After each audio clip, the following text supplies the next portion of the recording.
Danneggiamento con pericolo colposo di naufragio, articolo 1123 del Codice di Navigazione, è l'ipotesi di reato su cui sta lavorando la Procura di Venezia dopo l'incidente navale di domenica a San Basilio. Sul registro degli indagati sono finiti il pilota, il comandante della MSC Opera e altri 4 operatori tra porto e rimorchiatori. Un atto di garanzia per lo svolgimento delle consulenze. Attraccata la nave a Sant'Elena per i lavori di ripristino dello scafo, sotto sequestro rimangono tutti i punti di movimento e la scatola nera che potrebbe fornire risposte su quanto accaduto.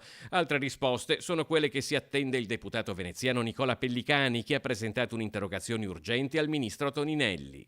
Che il ministro deve venire in aula, deve spiegare al Parlamento cosa intende fare.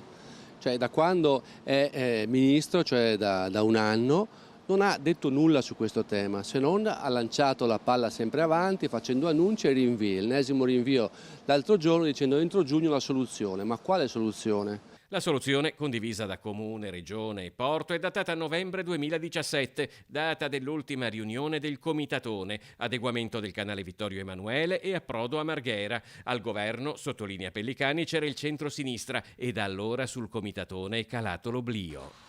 È il fatto che non convochi il Comitatone per paura appunto di non avere risposte da dare alla città è gravissimo. Infatti i fondi alla legge speciale, che sono sempre ripartiti dal Comitatone, che è il luogo collegiale dove vengono discussi i problemi principali della città e ripartite le risorse. Bene, per non riunirlo per la prima volta questo governo ripartisce i fondi per decreto, cioè Toninelli, il signor Toninelli pensa di poter governare Venezia per decreto e i risultati si vedono.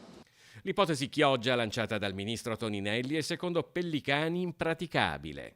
Sapete cosa significa fare un terminal a Chioggia, far arrivare le grandi navi a Chioggia? Significa scavare 10 milioni di metri cubi di fanghi, vuol dire una montagna come il Montello più o meno, portarla chissà dove, fare banchine e infrastrutture, cioè vuol dire non farlo mai. E poi siamo in laguna anche lì, non è che vale solo la laguna di Venezia, c'è anche la laguna a Chioggia, no?